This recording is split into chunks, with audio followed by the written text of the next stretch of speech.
defiance of authority. Shunned by elites and infamously reported on across the country, she was arrested multiple times, put on trial twice, and imprisoned in the city's notorious jail on Blackwell Island. Yet she continually defended herself in print, lavishly paraded herself in fine clothes around town, and delighted in snubbing her critics, even building an enormous mansion on Fifth Avenue, where New York's Archbishop had planned to live, across the street from St. Patrick's Cathedral. Beneath the uproar, she was also sustained by a growing number of clients, from sex workers to society ladies who quietly appeared at her door, not a single one dying in her obstetric or gynecological care. Her life ended in tragedy after much drama, but I will not give that story away here. Instead, allow me to briefly introduce our guest this evening, who will carry on that conversation. Nicholas Syrett is an historian, professor, and currently associate dean in the College of Liberal Arts at the University of Kansas in Lawrence, where he researches the history of gender, sexuality, and childhood in 19th and 20th century America. He is co-editor of the Journal of the History of Sexuality, co-author of a forthcoming 2-volume Cambridge History of Sexuality in the United States, and the author himself of 4 books, including a history of child brides in America and this new biography of Madame Restell. He's published in the American Historical Review, American Studies, Genders, GLQ, and numerous other professional journals. And you can find interviews about that research on NPR's Morning Edition and other radio and television programs, as well as in magazines and newspapers like Time, Newsweek, and the Washington Post. I'm delighted to welcome him here to the Gotham Center. Mary Ziegler, our discussant this evening, is a professor of law at the University of California in Davis, where she teaches and researches the legal and political history of reproduction, healthcare, and conservatism in the United States since 1945. She is one of the world's leading historians of the U.S. abortion debate, the author of numerous articles and 6 books on the struggles around sexual reproduction, including After Roe, The Lost History of the Abortion Debate, which won a Harvard Prize for Best Manuscript in any discipline, and Roe, The History of a National Obsession, her most recent work, published earlier this year by Yale University Press. She's also the editor of a major international collection about abortion law around the world, took her JD from Harvard Law School in 2007 and was a visiting professor at that institution. Before coming to Davis, also taught at Florida State University, where she won several teaching awards. She's a frequent contributor to the New York Times, The Atlantic, PBS NewsHour, CNN. You can find her constantly in the conversation we have today in your local media, and is currently working on the history of the struggle for fetal rights, as well as articles on the history of parents' rights claims and the history of the Supreme Court's history and tradition test. I'm thrilled to welcome her here to the Gotham Center. One bit of housekeeping before we begin. The chat feature, as always, is disabled out of respect to our guests, so I ask you to use the Q&A icon at the bottom of your screen to send us your questions. I invite you to do that at any time during the next hour of conversation. Mary will be leading us in discussion, and then around 7:30, we'll start taking those questions. So with that, I hope you'll join me in welcoming our guests with a bit of silent applause. Well, thank you for having me. I'm going to call you Nick. Is that okay? That's exactly right. Just weird, yeah. So even though we were introduced as professor, I'm like, we're going to not do that. Well, I'm delighted to be able to discuss this really important and really timely book. I mean, not timely just in the sense of this is a book about abortion at a time when abortion is a central issue in elections, and a central issue, unfortunately, is still in the courts, and a central issue on ballot initiatives, but also because the criminalization of abortion is once again with us. We haven't lived in a world where abortion was a crime for half a century, and now we are once again. So I think Madame Restell is in some ways one of the most visible symbols of the criminalization of abortion, what it meant in practical terms, as the title of your book suggests. So just for people who haven't had the opportunity to read this really marvelous book, could you tell us who Madame Restell was and why, I guess, why you wrote a book about her? I mean, now I think it would be self-evident to anyone why one might want to write a book about her, but obviously this book was not written today. It was presumably some time ago that the idea came to you. So could you tell me a little bit about your inspiration for the book too? Absolutely. And I think I'll talk about inspiration first, and then I'm going to share screen as well, because I've got some images so that people watching at home can see. So Madame Restell appears in basically everyone's history of New York City, of prostitution, of contraception, of sexuality, and so forth. And so I'd always read a little bit about her, a couple pages worth in since graduate school, really. But there are only two, until recently, only two biographies of her written in the 1980s, one of which is quite good, one of which is not great. They take some of the criticism of her at face value. And so I didn't feel like I had a sense of who she actually was when reading those books. And the other thing is that since the 1980s, there have just been so many historical tools that have allowed for us to know more about people, not least of which is the digitization of so many newspaper sources, that it made writing a book about her possible. So I'd always been a little bit fascinated by her. The fact that the books that did exist, I didn't think did quite what they could have done, and also they were out of print, made me eager to be able to see if I could explore her as a topic. So I'll now share the screen and just say a little bit, in addition to what Peter said, about who she was.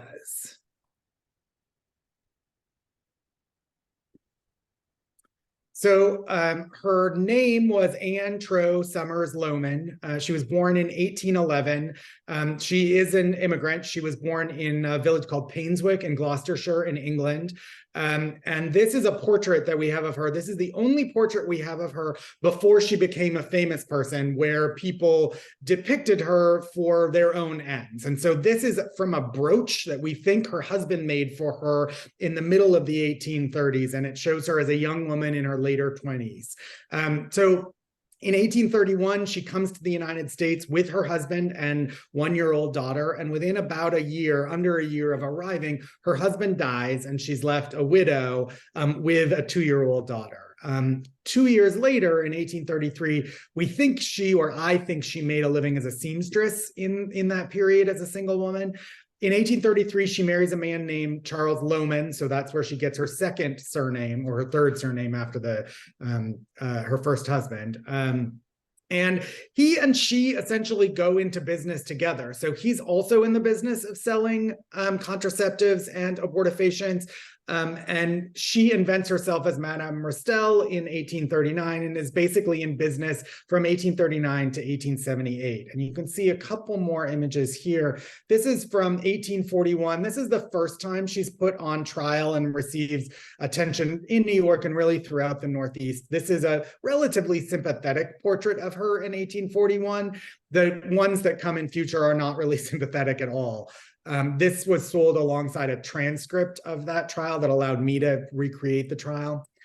This is from the New York Police Gazette in 1847.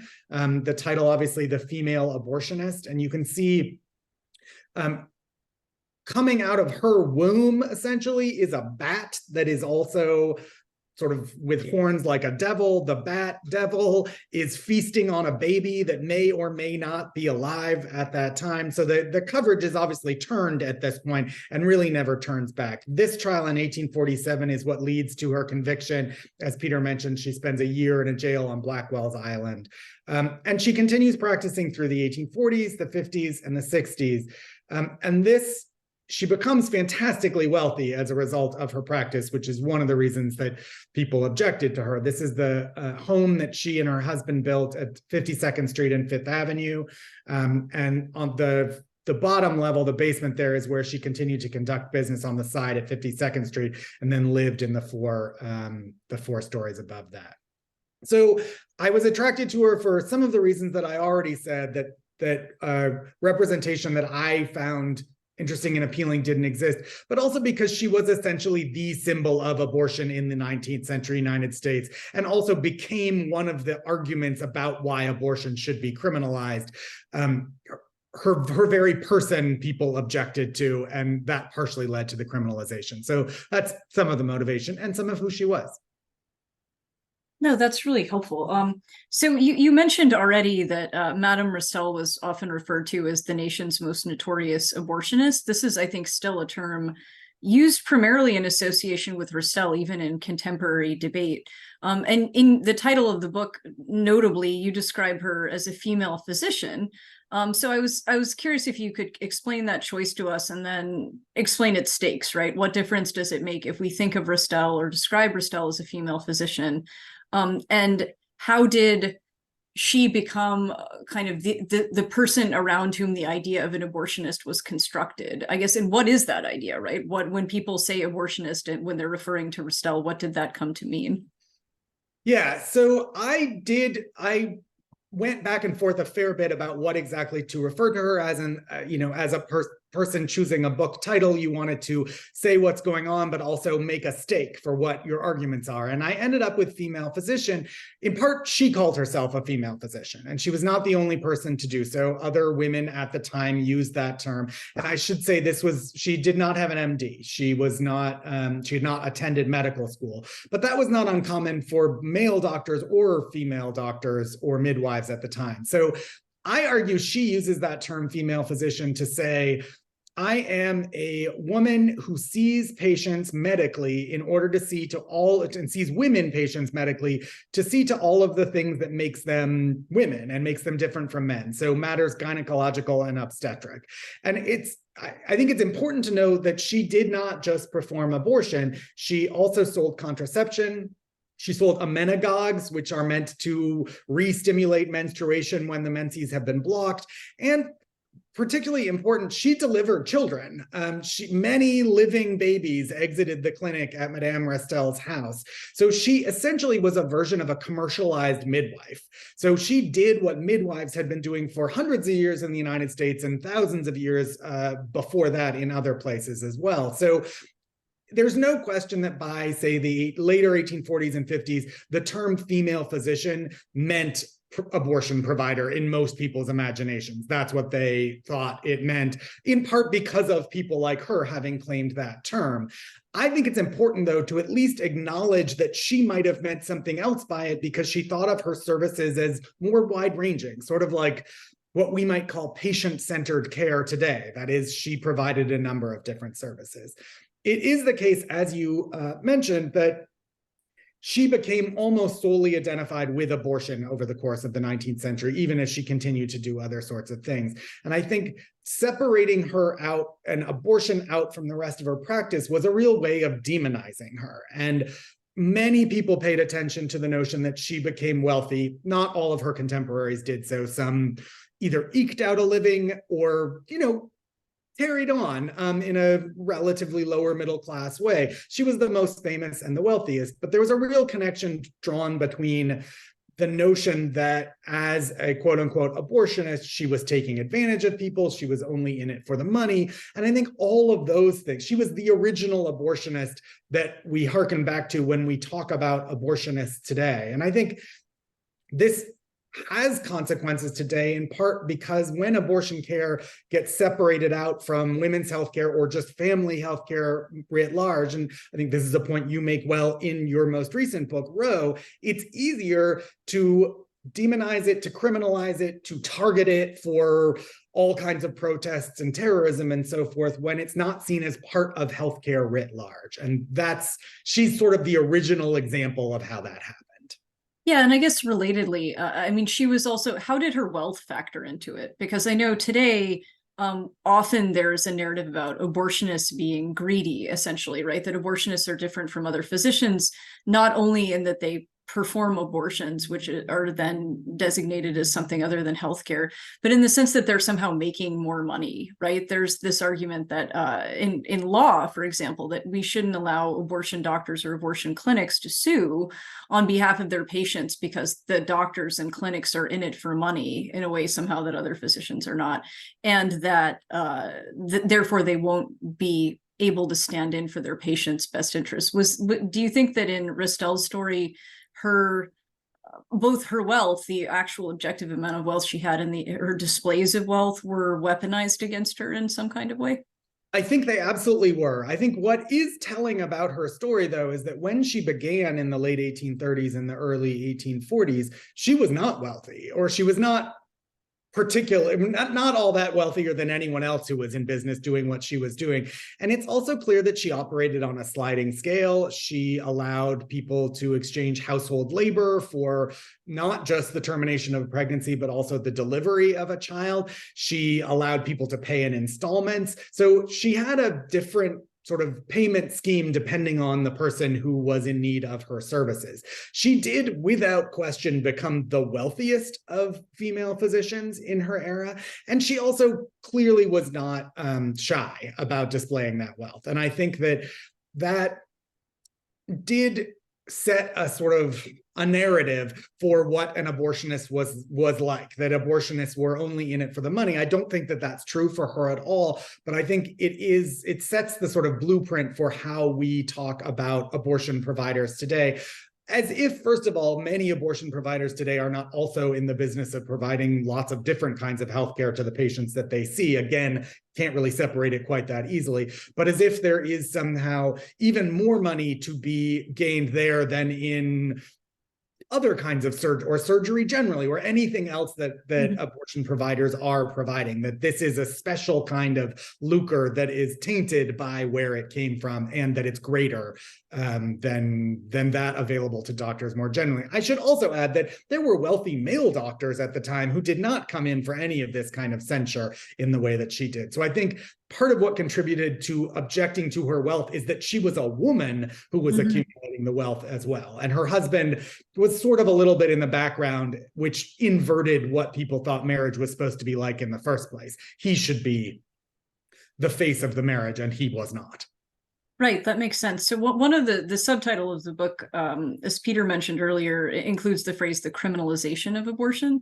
And so I'm curious how the process happened and how Madame Restell was so central to it. I think some of the things you already mentioned, you know, her being a woman, her being an immigrant, her making a lot of money, her performing abortions, although it was unremarkable to perform abortions while offering other reproductive services. How do you think she sort of underwrote the campaign for criminalization? And can you tell us about that campaign in general?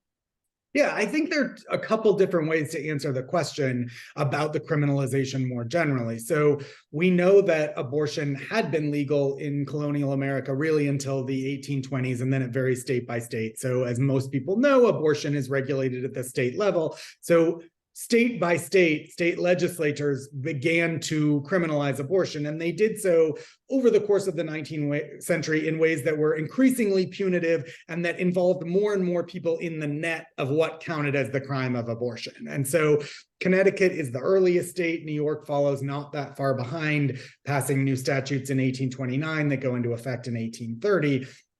And in the beginning, mostly what legislators are trying to regulate is some quack doctors and other doctors who are selling things that could be dangerous to women and others if they took them in unregulated ways. So almost like poison control measures. We also know that there was not a big mass movement to criminalize abortion, at least initially. Some of the earliest statutes, including in New York State, passed as entire revisals of the state statutes. That is, legislators voted on hundreds and hundreds of pages worth of new laws all at the same time. They didn't debate each of these laws individually. So it was not a groundswell from below that caused all of this.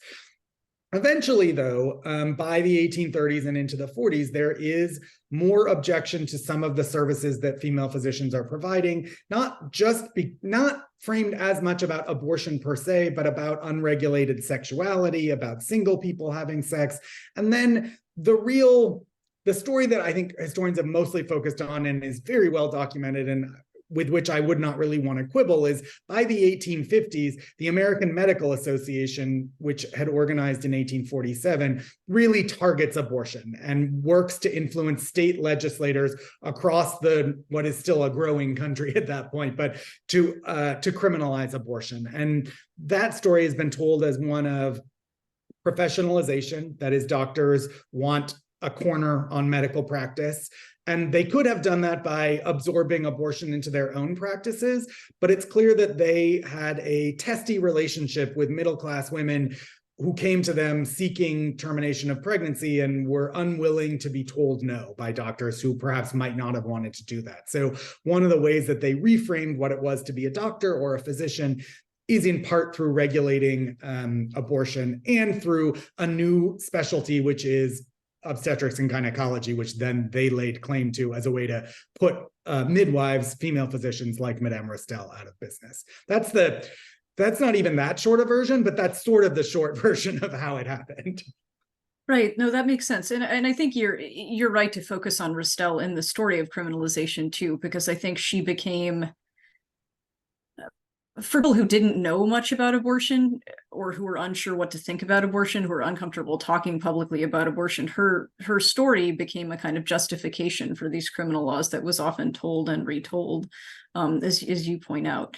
Another figure in the story of criminalization is Anthony Comstock, right? So when we usually tell the history of criminal abortion laws, we focus on state law, which makes sense. But of course, at the time that Madame Restell was working, Anthony Comstock was working at the New York state level to criminalize abortion as a form of obscenity. And then later, of course, in 1873, he became the kind of the symbol of, or the forerunner and in some ways architect of the Comstock Act, which some listeners may be familiar with today because anti-abortion groups have tried to revive it. So I was hoping first, I guess I have a couple of questions related to Comstock, but first, if you could tell me, who he was and what the dynamic between he and Madame Restell turned out to be at this particular moment in 19th century New York.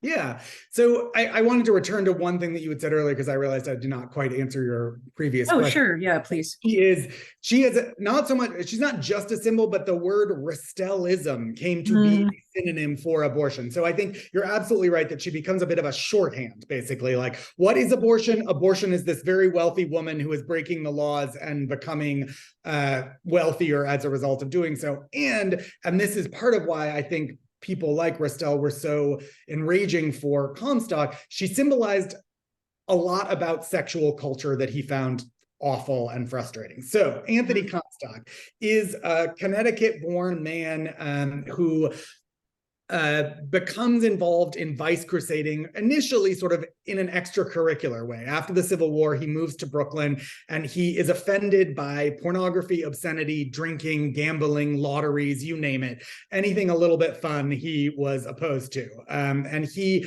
initially started by investigating people who were producing obscenity and then calling in the police in a sort of, he was not paid to do this. He eventually hooks himself up with the Young Men's Christian Association and becomes essentially an agent of theirs, and then working with other legislators and a Supreme Court justice, they figure out, they draft this 1873 Comstock Act, which has a very long title, but whose end goal, or the powers that it invests in the federal government, are to regulate the mails, which are obviously governed at a federal level because mails get sent between states.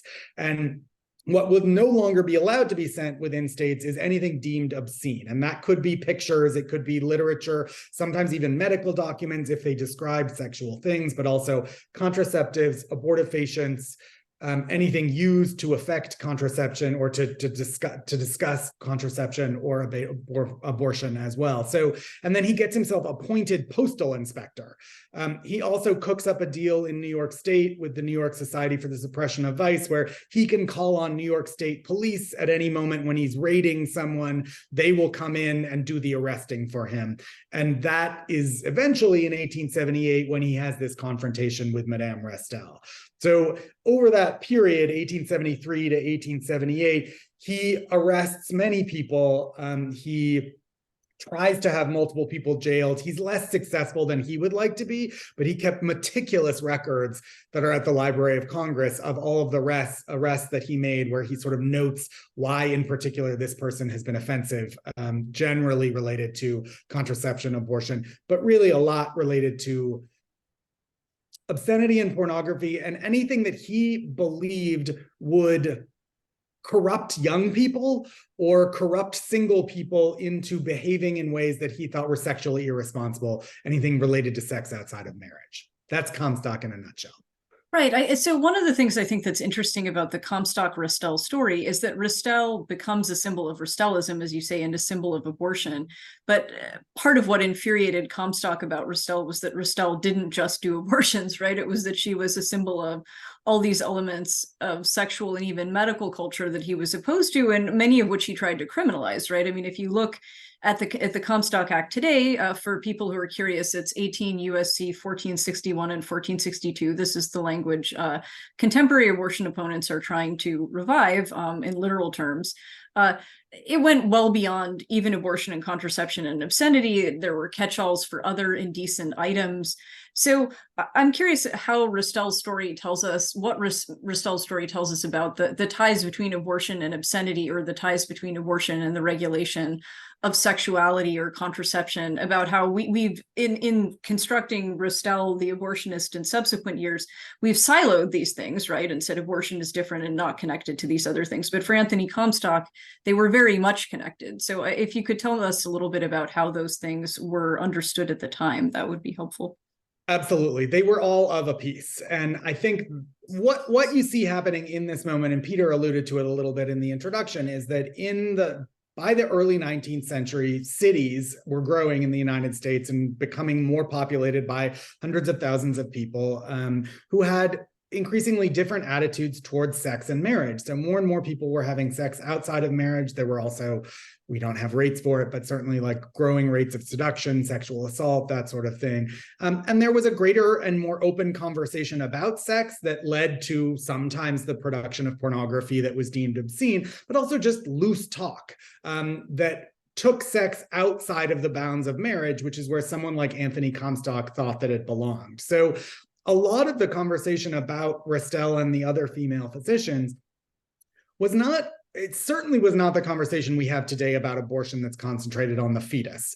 It was more about what abortion allowed people to do. And what it allowed them to do was, one, disguise sex outside of marriage, that is, erase it. So Restell was often indicted, even by people who might have been sympathetic to some of her clients, as helping wealthier men get away with seduction, because she was, either through the delivery or the termination of a pregnancy, she erased what would have been obvious and what a man might have to take care of, that is, a baby, or the young woman that he had promised marriage to before he reneged on that promise. So all of these things were seen as being of a piece with one another, and Comstock objected, in essence, to a version of sexuality and that was not contained within marriage, and single people taking advantage of new freedoms in cities that were never distributed in an equal way. That is, this was not a feminist version of sexuality where women and men were egalitarian, but it did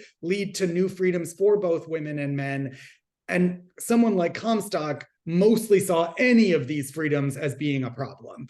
And Restell was a symbol of someone who both profited from some of these freedoms and also helped people to disguise and get away with what he thought really should have been a crime. Right. Yeah. So you mentioned already, I mean, I think this is a very New York story. I mean, Madame Restell was sort of a New York institution in some ways. Anthony Comstock, in some ways, was a New York institution too. And so I was hoping you could tell us a little bit about how this is a New York story, like how New York is central to the story, if it is, because I think for people who are tangentially familiar with the history, New York is as much a character in this as Restell herself. So. Yeah. So in some ways, it's all a New York story, and especially for readers who are familiar with New York, I think and Lower Manhattan particularly, you're on a journey in reading this book in which you go from location to location that are familiar for New Yorkers. It also is a New York story in that New York at that moment, as home to someone like Restell and others, gets painted as the place that is in some ways the most sinful. And so New York becomes the epicenter of what's wrong with the family, what's wrong with marriage, what's wrong with sexual culture writ large. New York is also central because it's in New York that we get the birth of the penny press in 1833, whereby cheap newspapers are circulated regularly, and they contain advertisements for people like Madame Restell and a million other services that people might want. So there are a lot of things that happen first in New York that are central to this story. In another way, New York is more emblematic than it is specific to the story, because New York is the biggest city at this time. There were other female physicians who were in operation, say in Philadelphia, in Boston, and other cities as they grew as well. So New York by 1850 has about 500,000 people, by 1860 about 800,000 people. So New York has all of the kinds of issues and problems that create a need for someone like Madame Restell, because of all the single people moving to a city like New York, and because of the wealthy middle-class people who are moving there who want to limit their families in order to stay healthily upper middle class, if not upper class itself. So New York in some ways it's a very New York story, but it's also that New York is emblematic of what is eventually happening in lots of other cities, even if to a lesser degree.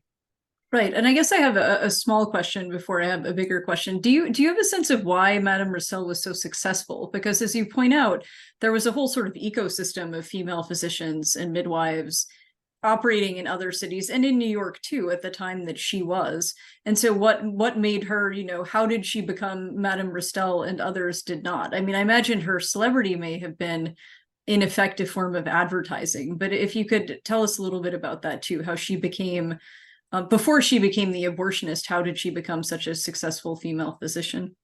Yeah, so it's a little unclear how she trained. Like most midwives at the time, or even doctors prior to everyone going to medical school, people apprenticed themselves to someone else and learned by doing.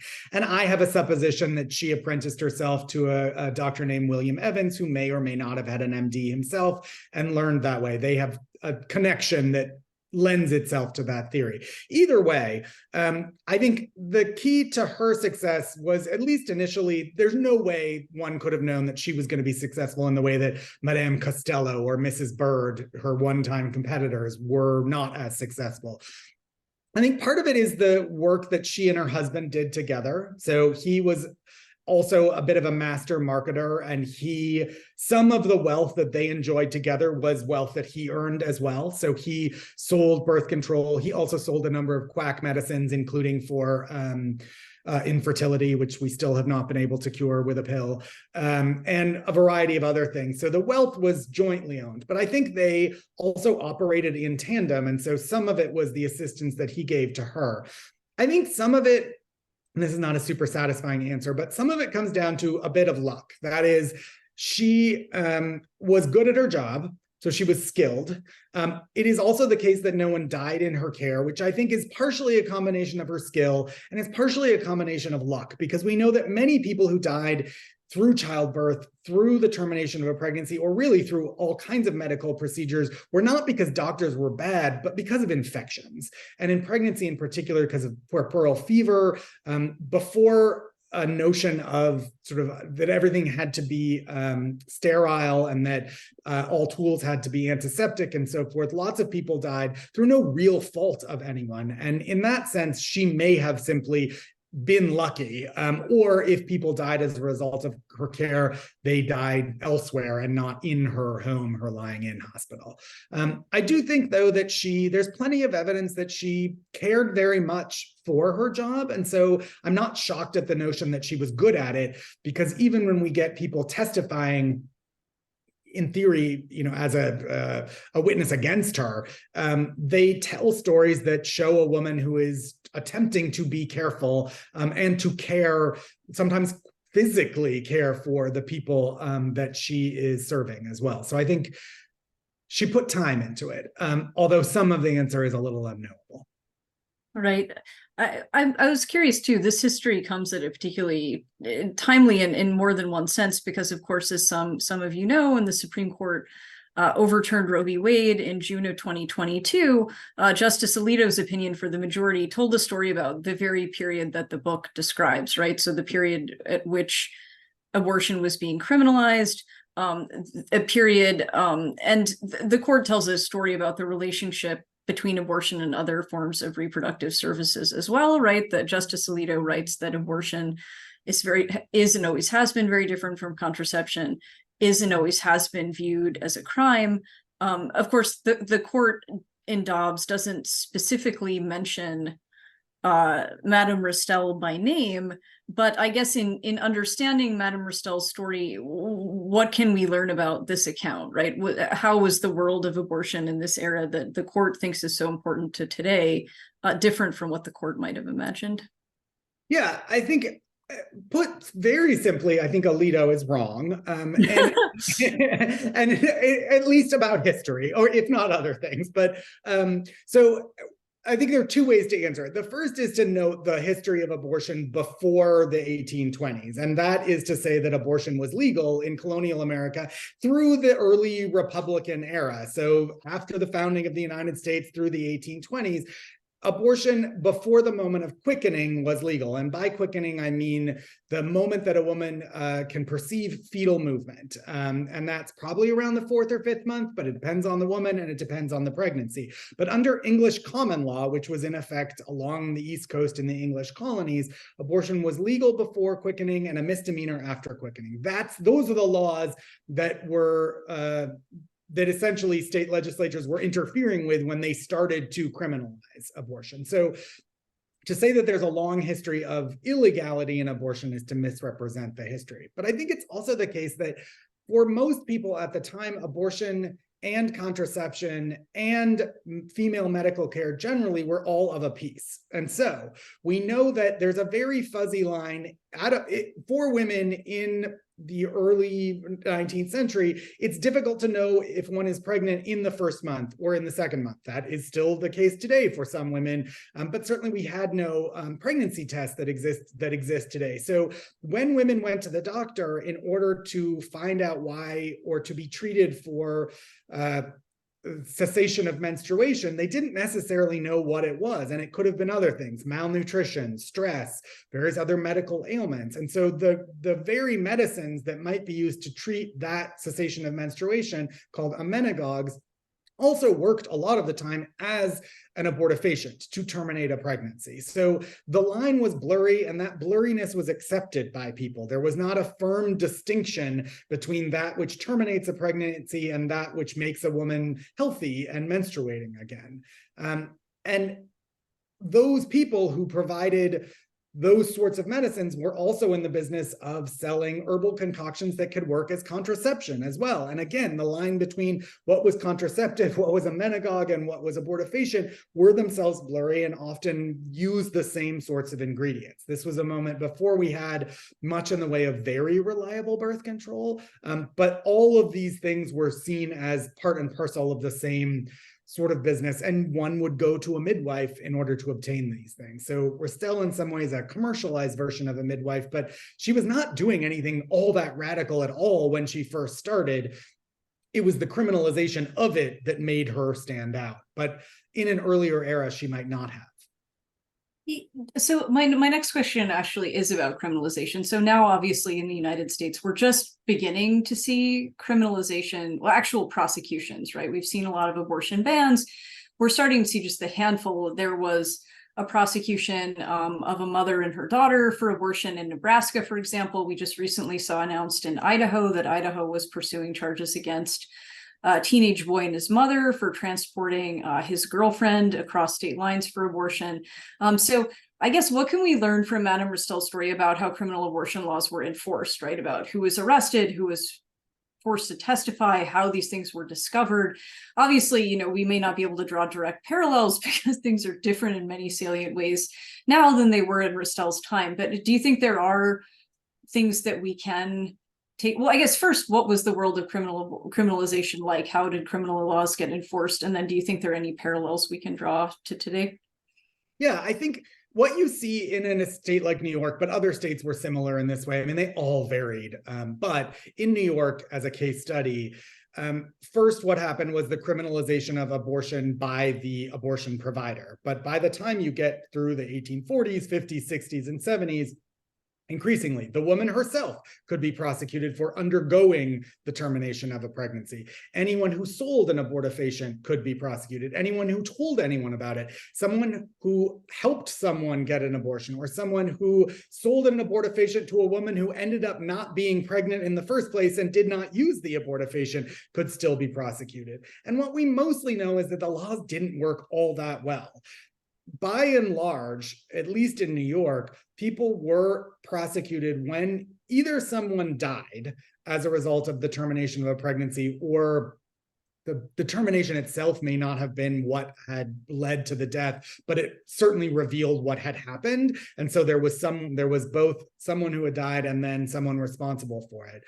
Or if there was a willing witness, but it's very difficult to find a willing witness to something that no one wants to come forward about in the first place. And so we also know that when outside of the cases of deaths of women undergoing abortion, when people were prosecuted, juries were often more sympathetic than one might think they might have been, given what the law said they were supposed to do, which is convict people of the crime of abortion or the woman of the crime of abortion.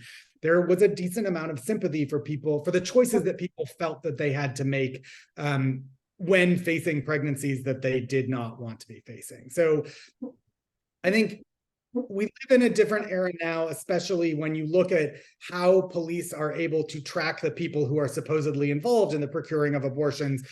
The technologies that are used in the surveillance were not available to police in the middle of the 19th century to be able to do it.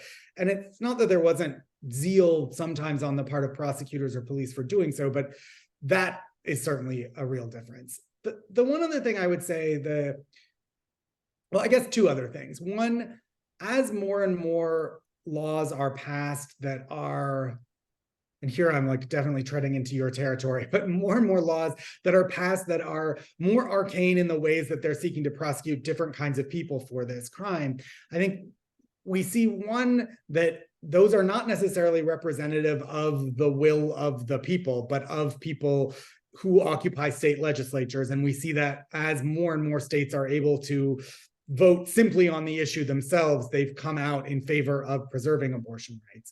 I think one of the real lesson, I think, of Madame Restell that does relate to today in some ways is that the debate about abortion for her, I think, it's shocking how much it's not really about abortion.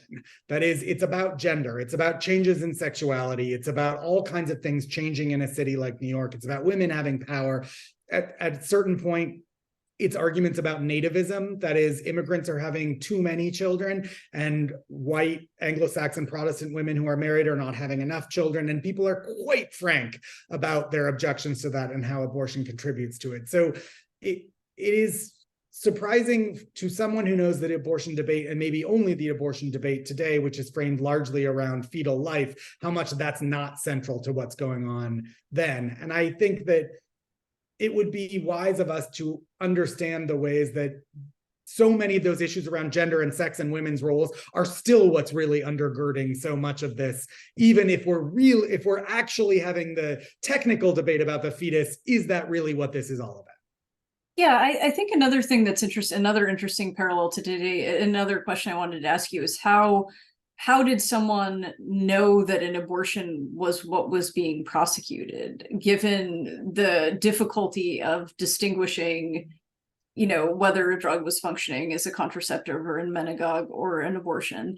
And because this too is something I think people struggle with today, is something abortion, when it's done to save a patient's life and they have a wanted pregnancy, or if they have an ectopic pregnancy, or is the morning after pill an abortifacient because it operates, according to some, I don't think most physicians agree, but according to some, by preventing the implantation of a fertilized egg, for example. So at a time when this would have been even more unclear, right? How did Restell's story intersect with those questions, right? About whether there were legitimate abortions or life-saving abortions, or how we can distinguish abortion from contraception. How did the people who were prosecuting her try to bridge those divides? Yeah, she, of course, one of the fascinating things about her is how much she speaks out publicly by writing to the newspaper. And she writes in to the newspaper in ways, it's one of the prime ways you find out about her and what she thinks about things, because she did not leave behind a diary or letters, or not letters other than those published in the newspaper. But she always has to be a little bit vague, because she cannot come out and defend abortion explicitly, because that is to admit that she is providing abortions which are illegal at the time. So she doesn't parse the things in the way that she might. She is vague, but in a way that is very that stands up for women's reproductive choices, and essentially for the way that women, if they have the choice of not having children, can, or having fewer children, or being able to support their family, are able to provide for that family and for themselves. So that's to look at it from her perspective. Prosecutors were in a bit of a bind. A lot of what they are trying to show is that the thing that a female physician sold was going to be used for X, but they don't have necessarily the ability to figure out what the chemical compound was. Sometimes they can figure it out if it's only one herb or resin or drug or something like that. They're also very much trying to determine that how far along the pregnancy is, because that will determine whether the crime is a misdemeanor or it's a felony. And so there's endless arguing back and forth in court about when a woman's last period was and whether or not that could be used as proof of the quickening of the pregnancy. I think that because New Yorkers and Americans generally were used to the fuzziness of what is the difference between what is contraceptive, amenagogue, and abortive, it was difficult sometimes for the framers of the laws and for those who were attempting to prosecute, to use them to prosecute, to gain traction some of the time, because they're attempting to pinpoint exact medical moments and what the uses of things are, and yet they don't quite have the technology to be able to do that some of the time. Right. Well, and then another parallel, I think, that's Anthony Comstock raises, but that's clear in Restell's story is the degree to which, one, there was selective prosecution, right? I mean, Comstock was famously selective. One of the sort of fun stories is that one of the patrons of the New York Society for the Suppression of Vice was Samuel Colgate, whose Colgate, Colgate toothpaste, that Colgate was advertising, Vaseline as a contraceptive at the very time that he was bankrolling Comstock's prosecution of people like Madame Restell for abortion and contraception. But I think also there seems to have been selective prosecution of people like Madame Restell who were outspoken, right? Who were not just performing abortions or offering contraceptives or amenagogues, but saying there's nothing wrong with this. Like, this is legitimate. I don't have to apologize to you for this. And so I was hoping you could say a word about that too, because of course this is true today too, that there are kind of interesting questions about the degree to which what is being prosecuted is speech about abortion and sex, and the degree to which what's being prosecuted is, actual abortion or sex. So I was hoping you could say a word about how that dynamic functioned in Madame Restell's story. Yes, I think there were attempts early on in her career in the 1830s and 40s to prosecute her almost really explicitly under sort of as a misdemeanor for advertising these things and speaking openly about them as if they were obscene because she was encouraging sex outside of marriage. And that in the end, they realized they don't have a statute that's workable, that they can use to take her and one of her fellow female physicians to court.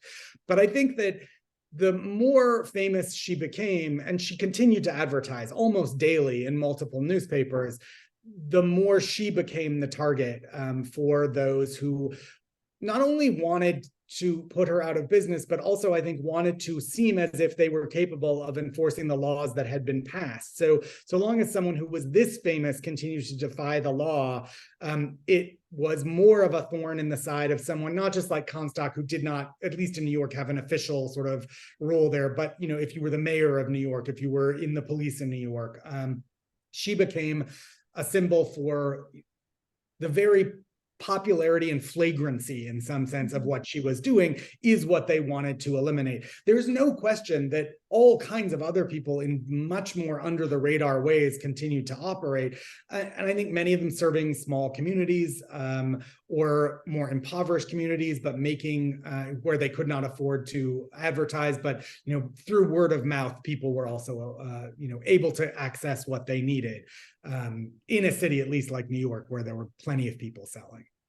Yeah, well, that points to another, I think, really important feature of Restell's story, which is that she was, I'm a lawyer, so I think of her almost as like a quasi-political or constitutional actor, because I think what, exactly like you said, what was so disturbing about her was that she was challenging the symbolism of the law and what lawyers would call a chilling effect, right? So these were laws that were not consistently enforced and that were selectively enforced. I think the Comstock Act was in some years enforced, somewhere between like 10 times a year in abortion or contraception cases and like once a year. So these were not a small subset of people were getting prosecuted. But the value of saying, symbolically, this is not okay. This is not sex that is acceptable. These are not reproductive decisions that were acceptable. And Restell was unusual for the time, obviously, in caring about actual access to these services, but actually accounting for their legitimate rights, saying they were legitimate and challenging the symbolism of the law. And so do you think that was, I guess, could you say a little bit about how central that was to her story? Because that's really striking. There were very few, I think, figures before or since who discussed the legitimacy of abortion. I mean, if you were looking historically at when is the next sort of movement to say abortion, or major historical figures saying abortion is legitimate, you look maybe to the 1930s, or it's a long time after Restell. So this was an unusual and I think consequential feature of her story. I agree completely. And this really you see in the very first advertisement that she places, or first advertisements over that first year, they are framed as a letter to married women in which she asks women, would you not appreciate being able essentially to decide the number of children that you want to have? And then she spins it out in order to even make it appealing to husbands. Wouldn't you like your wife to not be tired? Wouldn't you like your wife to still be alive in an era when childbirth was extremely dangerous and many women died in childbirth?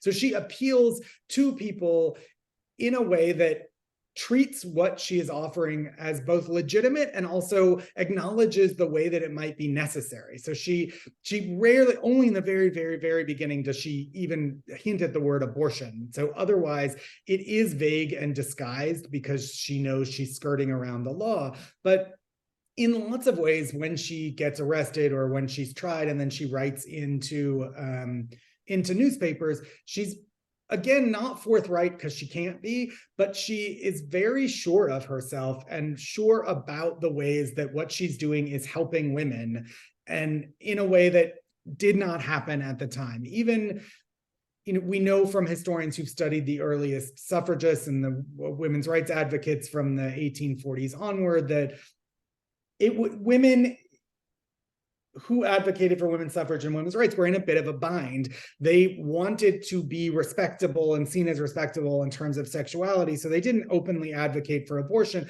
They often opposed the criminalization of abortion because they saw abortion as, in essence, the effect of men who had sexual license to do what they wanted to do and women who were not in a position in marriage to say no, or sometimes outside of it. But this was hardly the forthright sort of claims to women's bodily autonomy that would come later in a feminist movement of another century. So Restell, I think, is much more open about that, and is also more open about the fact that this is not just something that is shameful, but that stems from her knowledge that women also had sex, not simply because men wanted to have sex, but because women participated in sex as willing partners as well. And again, a lot of this is veiled, and some of this is me as a historian reading between the lines, but I am confident in those readings and that she is saying many of these things and understands the position and the necessity of abortion and contraception in a way that was not publicly discussed quite so frankly otherwise. Great. Well, I mean, we have, I don't think I have time for another question. So what I'll do is open it up to others to questions, and then I can obviously ask more questions if other people don't. So I guess I can take, Peter, do you want me to take questions from the Q&A?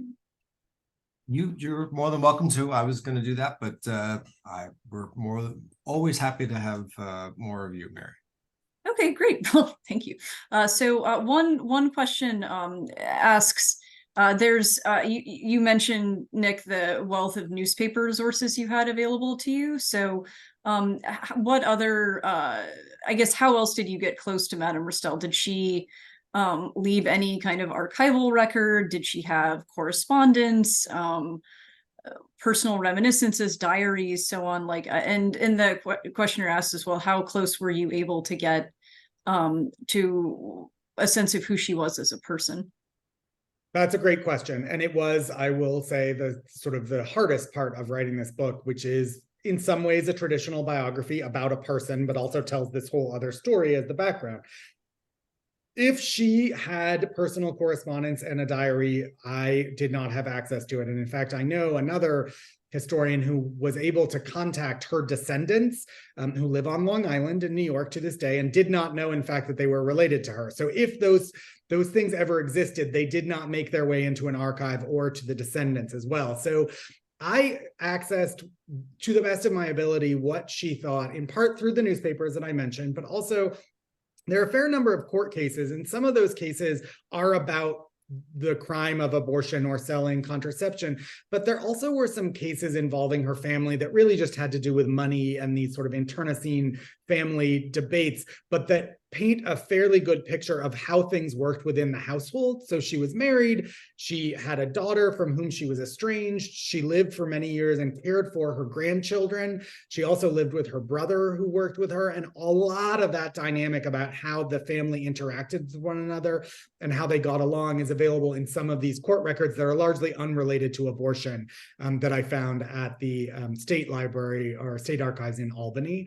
And then other sources included certainly, contemporaneous coverage by Vice Crusaders and people writing about horrible tales of the city and that sort of thing, but also Comstock's papers and various other records like that.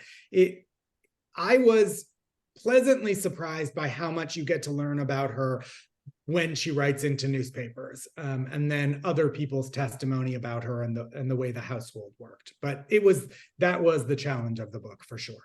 Right. One questioner wanted to know what range of punishments were assigned to people convicted of abortion-related crimes, I guess to Restell, but also to others. So it depended a lot, and it not only depended on what you did, but it also depended on what moment in time we're talking about and whether. So Restell spent a year in prison on Blackwell's Island, and she was convicted of a misdemeanor because the abortion that she was convicted on was determined not yet, the pregnancy had not yet quickened. So that was at the low end for the misdemeanor. It could go up to 7 to 10 years in a state prison. And then for those who were convicted, say, as an accessory or as someone who had told someone about it or passed on the information, those could be quite low. So a fine of $100 or something like that. So there is an enormous range. And Restell herself, the longest she spent in prison was for the one misdemeanor for a year. But it's important to know that over the course of the time that she was in business in the 19th century, the punishments are getting much higher. So some people did spend a good deal longer in prison than she did. Right.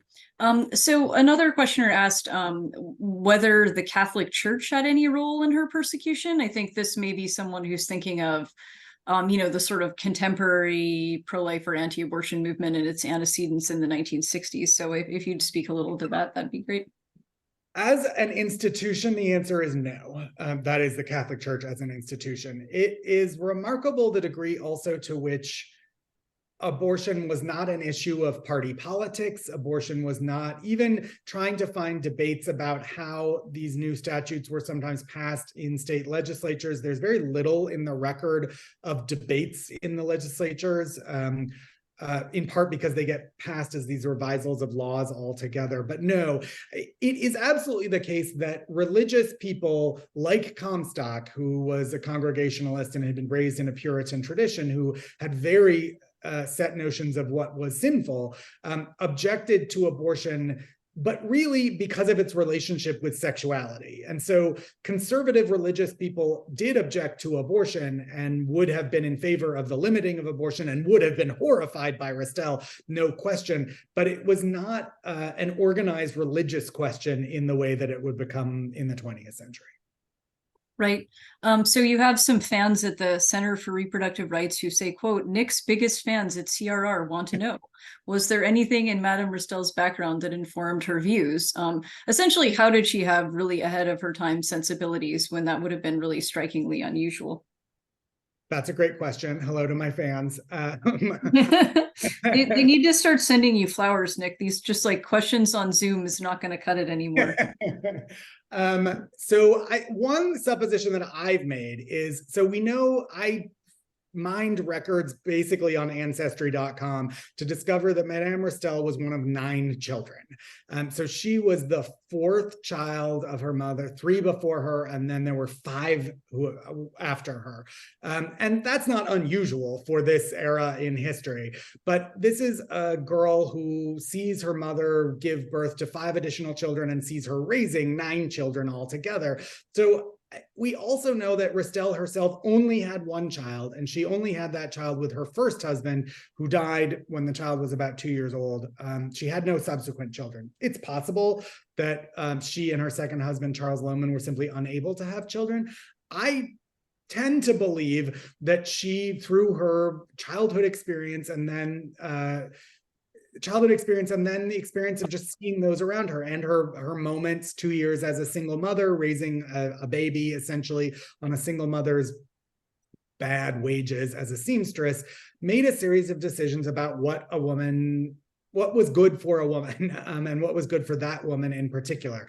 Of course, because of the answer to the aforementioned question about sources, we don't have a moment that I would have died for where she talks about how she came into this and why this was so important to her. But those are my suppositions about why she became a crusader for this. And I would add also, she became wealthy. And this, I don't want to discount the fact that she and her husband jointly went into this business because it was a business as well, and that she may have understood women well enough to pitch her services to them in a way that was both was understandable and appealing. But I think also the case that they were looking to make a living, and they did so. So there was also certainly a monetary motivation as well.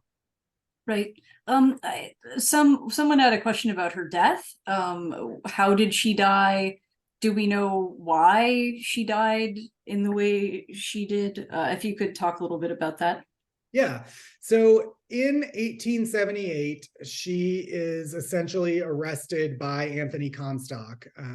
He visits her clinic 3 times and buys products from her, and then finally arrests her. And she is going through the legal motions. She's tried to get out of it. Her lawyers have argued, et cetera, et cetera. And then in April 1st, she's due in court for the trial essentially to begin, and she is found dead by suicide in her own bathtub in her Fifth Avenue mansion. And there was a lot of speculation at the time, either that this was a ruse and she had escaped somewhere, or that she had been murdered. I'm not convinced by either of those explanations. I have seen the coroner's report and the death certificate, and the coroner seemed certain of what she had done, and that this was death by suicide. It's also clear that, based on testimony from servants at the time, that no one could have gotten into the house. So if this was not suicide, it was death at the hands of someone who lived within the home, which either was servants or her grandchildren or the husband of one of the grandchildren. I don't know that I'm convinced by those explanations, but so death by suicide. In essence, at this point, she was 67 years old. Her husband had died the year before, and she was almost certainly going to prison, and for a longer time, in part because the laws had increased the punishments, and she had been caught by probably the most famous vice crusader in the United States, who was going to be testifying against her. So I think she saw the writing on the wall. Mm-hmm. And Nikki, in that story that you tell about the death, you mentioned that the servant sort of passed her room with many hours apart and then found a large cutting knife, right? Yeah, so I mean, it is no question, it is a gruesome death. She slashed her own throat and was found in the bathtub.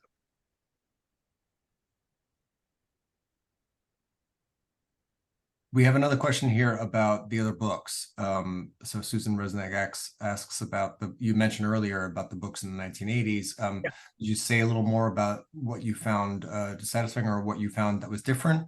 And maybe also,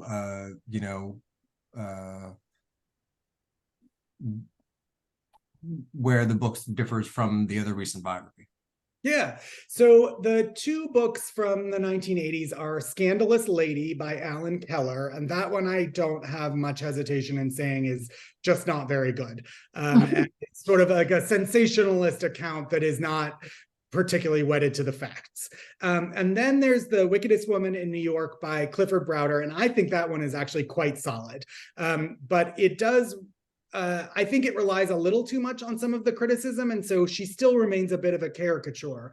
I found Browder's research super impressive. It just so happens that now that everything is digitized, it's possible to access things that he was not able to access at the time. Both of them are out of print, though obviously I have read both of them. And if I were to recommend one, it would be Browder's for sure. And then I will say, in all honesty, there's obviously the other book that you're alluding to, Madame Restell by Jennifer Wright. I have not read it. That book came out after I had finished and submitted my manuscript. So obviously, if the book had come out before I was done, I would have read it because I am a scholar who reads everything that I'm supposed to read and notes it. But she was done and published while my book was already in production. And I'll also be honest and say that because it already existed and we were coming out in the same year, I was more terrified than anything else and did not want to read it. I don't really know how it differs from what I've written. It was reviewed together with my book in one book review, and the book reviewers seemed to like both of them. So I'm not entirely sure of what makes her book different from mine.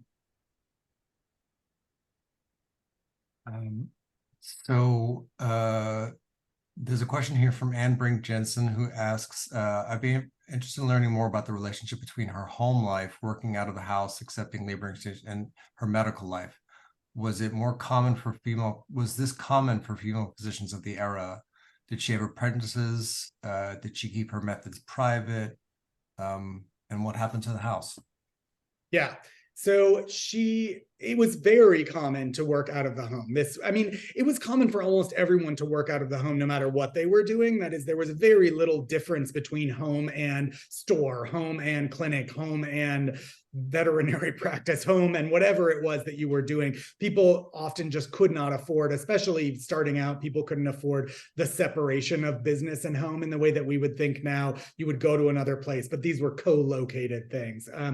Especially so for female physicians who ran what was called a lying-in hospital, which makes it sound way more glamorous and sort of separate than it actually was. What we're probably talking about is a couple bedrooms that she set aside for patients to come and either be delivered of their children, and they might stay for a month, a couple weeks at a time, in part because what she was also offering was privacy. So they could stay there and not be seen by other people in their home neighborhood as being pregnant as their belly grew. But also you could stay for, say, a week and have your pregnancy terminated and then recover for a few days afterwards. And she had a staff of servants. She performed medical duties, but certainly servants attended to people when they were there, served people, all that sort of thing also happened. It's also clear that her husband and her brother, Joseph, also worked for her, not seeing to patients in the way that she did, but certainly selling medication. If you went to her clinic, and there were 3 different locations. She started at the corner of Greenwich and Liberty, 148 Greenwich Street. Then she moved a little further uptown to 162 Chambers Street. And then she moved all the way uptown to 52nd and 5th Avenue. And in all 3 of those locations, it was both house and then rooms set aside for a clinic and rooms on upper levels set aside as the lying-in hospital. The house on 52nd, the final residence, after she died, she left it, and they had built an apartment building right beside it that was one of the first apartment buildings with steam-operated elevators, so very fancy, the Osborne. Both of those were left to her grandchildren who inherited most of her estate. And for a while, they ran both of them as a hotel. And then eventually that was sold in the early 20th century. And then later in the 20th century, it was raised. It is, the location right now is where the Ferragamo flagship store is. So you can buy fancy Italian leather goods at the site of Madame Restell's final clinic. I do not know if they are aware of what used to inhabit that location. The building is entirely different, but that's the site. We have an attendee here who asks if you found any connections with, or if you see connections between this work and the work you did in the Child Brides book.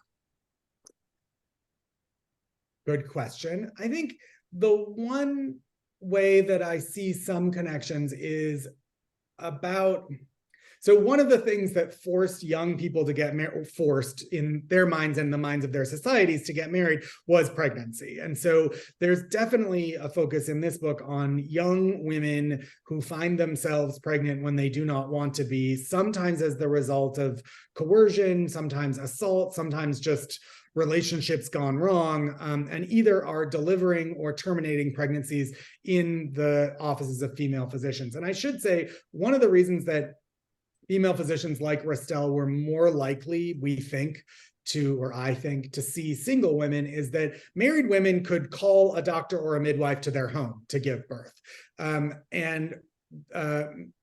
Poorer married women could also go to various institutions in New York City in the antebellum era that would deliver their children, but you had to be married to go there. And so for single women who are pregnant and need to deliver their children or obviously terminate them, female physicians are sort of the place that they can go. So I do see the overlap between child marriage as a solution to pregnancy out of wedlock. This, what Restell was offering, was a different kind of solution to pregnancy outside of wedlock, which was either illegitimate birth and then sometimes keeping or giving the child up for adoption, or termination of pregnancy. So both of them, no question, are like a bit of a foray into the straits of desperate young people looking for solutions to problems that they have not been able to control. And in that sense, there's some similarity in the depressing subject matter. Well, let me throw another question on top of that. That's from this work. I mean, can you speak a little bit more to, you've alluded over I said at the beginning, there's sex workers as well as sort of society ladies are coming into Restell's office for care. Can you tell us a little bit more about the clientele and what you found and who would have been receiving care? Yeah. I think the answer is that the clientele also varies over the course of her career. In the beginning, just based on the people that we know who were either interrogated, acted as witnesses, or were arrested for visiting her, we know that some of them were immigrants. They were not particularly wealthy. These are the people who benefited from Restell working on a sliding scale. So occasionally Restell would allow someone to live in and perform domestic labor for a few weeks in exchange for services. Or she once allowed someone to pay with a pawn slip, with the notion that the slip could be cashed in eventually to pay for the services. I think that by the time she's moved to the second location, and certainly by the time she's moved to the third location, that sliding scale has probably disappeared. But it's hard to know because she doesn't advertise prices for terminations, of course, in the newspaper. But the clientele has become more upscale. The location is obviously more upscale. So we're talking more about wealthier, middle-class married ladies than before. But those who criticized her continued to believe that there certainly were single women of means who visited her. There's evidence from one case in the mid to late 1840s of a variety of single women who were essentially, their care with Restell was paid for by wealthier men who kept them as mistresses or who had seduced them. There's another fairly famous case I talk about from the 1850s where that's true. So the women themselves might have been working class, but the men who were paying for the care were sometimes wealthier. The one other thing I'll say about this is that it's pretty clear also that her clientele was white. She absolutely saw a variety of immigrant women who would have been considered a variety of not quite white in the same way that an English immigrant like herself would have been seen as white. However, I do not believe that she had a mixed race clientele. Most of the evidence, and again, there's some supposition here, people of color do appear in the book as those sometimes advising people to go to see her, and I'm a little skeptical of some of that testimony. But most of the evidence indicates that people of color, and really the largest minority population in New York at the time would have been African Americans, that they would have seen African American midwives in their community for similar kinds of services, and may not have been able to afford the likes of Madame Restell, even on a sliding scale, but also may just not have trusted her because she was not of their community.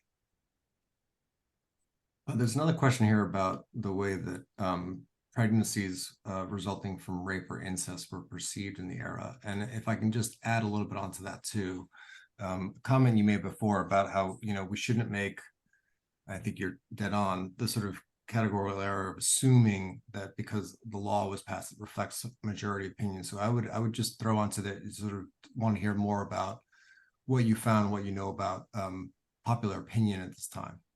Sort of spoke a little bit to that before about how this doesn't quite break out in the categories we see, but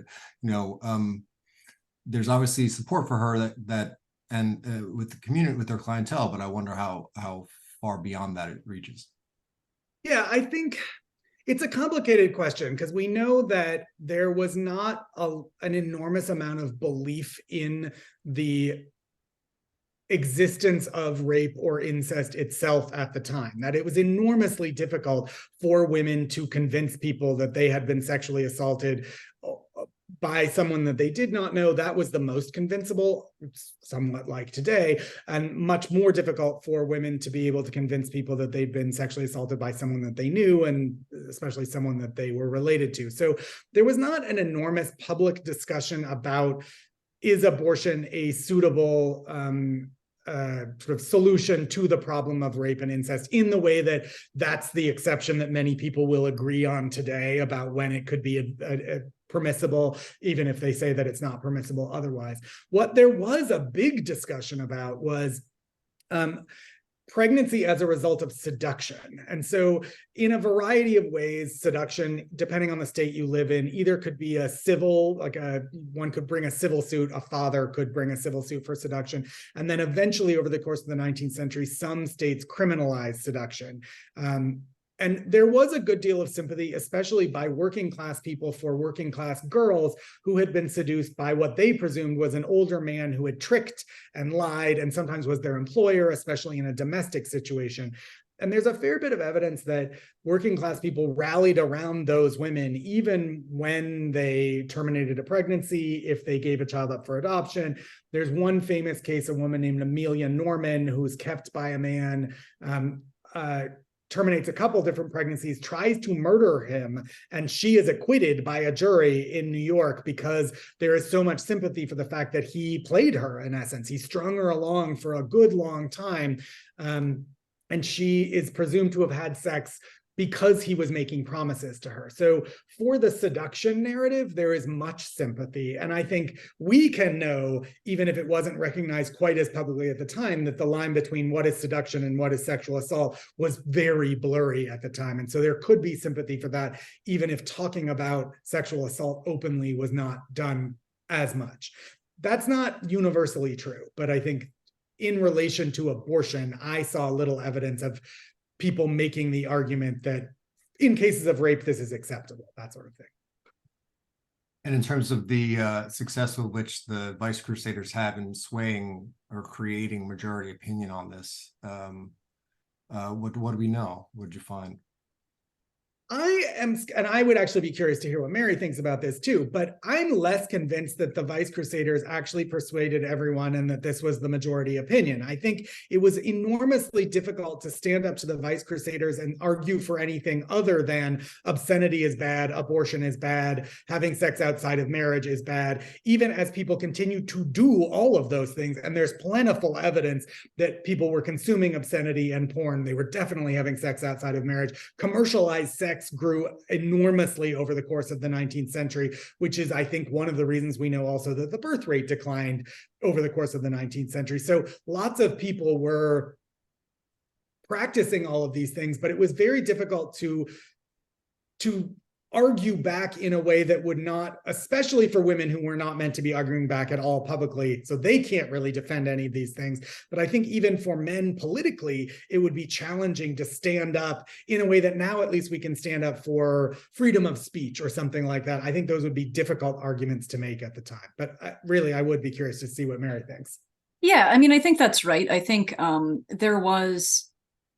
So I think obviously Nick is right that there was a lot of ignoring of the Comstock Act in practice, which suggests that the popularity went only so far. There was a lot of contemporaneous criticism of the Comstock Act, right? That the methods used to enforce it were dangerous and dishonest, that it was selectively enforced, that it didn't really make sense. There are lots of moments even where you have members of Congress essentially saying, I don't really know what obscenity means. Like people saying, you know, somebody, I found like Mark Twain is in my library and somebody's trying to say you can't mail Mark Twain, or like the Decameron or these sorts of books. But then, you know, someone in the next moment in the conversation when it's men in the room will say, but surely you don't mean that the actual obscene stuff, not defining that, is okay. And then the person will say, oh, no, you know, the actual obscene stuff is bad. So the very vagueness of what abortion and contraception were and what obscenity was, I think, helped make it important for, or make it easier for anti-vice groups. Anti-vice groups also had a lot of power in the sense that, as Nick lays out in the book, they were working with government, right? I mean, Anthony Comstock was a postal inspector. He corresponded frequently with the Postmaster General. So this was in some ways about the exercise of power more than it was about popular opinion changing. I think, you know, fundamentally, people like the symbolism of saying, you know, we're against this without necessarily the on-the-ground enforcement of it. And it's related to, you know, adultery and fornication laws lasted much longer than meaningful enforcement of either one. So I think this was something that made people feel good about themselves to say, you know, surely I am not for obscenity, without anybody having to be on record about what obscenity was, or what abortion was, right? Like that, you had Anthony Comstock himself in 1915 at one point saying, you know, I'm not opposed to abortion when it's life-saving or health-saving. Like I never meant for, you know, people were misinterpreting me, that's on them. Like I wasn't saying that. So I think that kind of ambiguity meant that people could subscribe to the symbolism without being okay with the enforcement. There's a lot of discomfort with the enforcement. There's a really great book that I read as an undergrad that I come back to all the time when talking about these things, called Symbolic Crusade by a historical sociologist named Joseph Gusfield. It's about drinking. It's about the temperance movement. And he essentially makes the argument that what made temperance work as a movement, even as people continued to drink throughout the time that prohibition was enforced, he calls it a status movement, that those who argued for temperance wanted to claim the mantle of not drinking and wanted everyone else to fall into line. And so I think Comstock gained an enormous amount by saying, I believe obscenity is wrong, and my way of life, which is Christian and pure and lacking in sin, is the way everyone else should be living, and you all need to obey in the way that I have done. Let's enforce it. But it's hard to argue back, just as in it was difficult for some, eventually it wasn't, but for some people to argue against, or to argue that like they should have the right to get drunk whenever they want to. Obviously, eventually there were lots of complicated reasons that prohibition went away. But I think many people make these sort of symbolic arguments. I compare it occasionally to like the argument against same-sex marriage. No one has to get same-sex married, but if you're arguing against same-sex marriage, you're saying my version of marriage is the right version of marriage, and this is what family looks like. I think Comstock is saying this is what right and moral living looks like, and I'm going to say it publicly, and I dare you to say otherwise. Yeah, and I mean, probably one other minor point is, you know, women couldn't vote. Right. Yeah. So this was at a time when it would have been very different. So women were at the time fighting for the ability to even have a voice in the public square at all. And I think there was a pretty strong perception that advocating for changes to sexual mores beyond a certain point was unwise. So there was, of course, social purity activism at the time that was you know, at least challenging the idea that there was a sexual double standard, right? And that you should be prosecuting the equivalent of, you know, Mr. Restell and Madame Restell, and you should be just as worried about what men are doing sexually as you are about women. But I think it was viewed as unwise by suffrage proponents and others to say, you know, actually, no, it turns out abortion is a good thing, right? And you see one of the questions was about Victoria Woodhull. What happens when people were more openly challenging things like the role of motherhood and marriage for women? And so the fact that you're kind of taking off the playing field that large a number of people who felt it would be that, I think, politically disastrous to advocate also makes it harder to even gauge what popular opinion was. Yeah. We're a couple minutes to the end there, and this is a little selfish of me, but since you brought up prohibition, I'm thinking about my period and some of the stuff that I've, you know, literature that's come out around that. My curiosity too would be, because this is not my century, I'm a 20th century guy, whether there was also some appeal in these laws in terms of the sort of maybe advent of new police powers that they found appealing in a variety of ways, right? So for example, you know, Kathleen Friedel, in a great book that she wrote on the drug war and criminalization of narcotics in the mid-20th century, talked about how the passing of prohibition led many a lawmaker to mourn the loss of those policing powers, which they found useful for all sorts of purposes that didn't necessarily have anything to do with policing alcohol. So is there some sort of parallel in with these Comstock laws? And that would be a question, I guess, that either of you. I think so. I mean, I think even pre-Comstock, so when Restell goes into practice, there really is no police in New York City. There are police courts, but they don't quite operate the same. So you can sort of privately prosecute something and the police court can send a magistrate to go investigate. But police force proper didn't really exist till the middle of the 1840s. And one of the things that they did become active in doing was investigating things like abortion, other things as well. So they, I think, are a key part of the story. The regulation and the prevention of certain kinds of vice-related crimes becomes a thing that the police are going to be, in theory, are going to be able to do, instead of simply the like catching of the people who have done things after the fact. I'd be curious too what Mary thinks, though. Yeah, I mean, I think what was so weird about enforcement with the anti-vice societies, they were sort of part of this 19th century phenomenon of like preventative societies where governments were sort of saying like, we just can't do this, so it's up to y'all. And some of those were like state or local, like the early ASPCA. Timothy Guilfoyle did some work in the 80s on this. But then I think what was really unusual was this was the federal government doing it too, which to your point is sort of echoes some of the liquor enforcement stuff. It was a little different in the sense that I think, one, I don't think that there was really an enforcement apparatus that could have functioned without private informants and people like Comstock and his equivalent in, you know, the West, broadly defined in 19th century terms, R.W. McAfee, because, you know, the Postal Service didn't have, this was a recent, when the federal government had just recently started to have any kind of muscle. I think it also was necessary even then that you had, you know, kind of even more layers of private enforcement. Comstock had this large file of letters of people who would rat each other out, right? So they would be like, this, my husband is having an affair with this lady. She sent in a letter, it has obscenities in it, arrest her, right? So all of these people would kind of weaponize the Comstock Act to inform on one another in a very sort of Salem witch trials. And sorry for the lighting, right? The sun went down in California, so this very Halloween. But I think that some of it was sort of a necessity in an era when the federal government's enforcement powers were expanding in the aftermath of the Civil War, but weren't really fully developed. And when these kinds of public-private partnerships were being tried out in interesting ways. Well, I could ask several more questions, but we're at time. And I want to thank you all. One of our guests just wrote in to say this was one of the best discussions to date. Thank you for the evening. I will second that motion. One thing that wasn't said that I said at the beginning, and I'll echo again, is it's fantastically written. I urge you all to go out and read it. It's a sheer pleasure to read. Nick, congratulations. Mary, thank you so much for joining us. It's absolutely an honor to have you. I hope you all will join us again. this event has been recorded and it will be shared with everyone who registered. And thank you for joining us. Thank you so much for having me. Thank you, Thanks Mary. for having me. Good evening.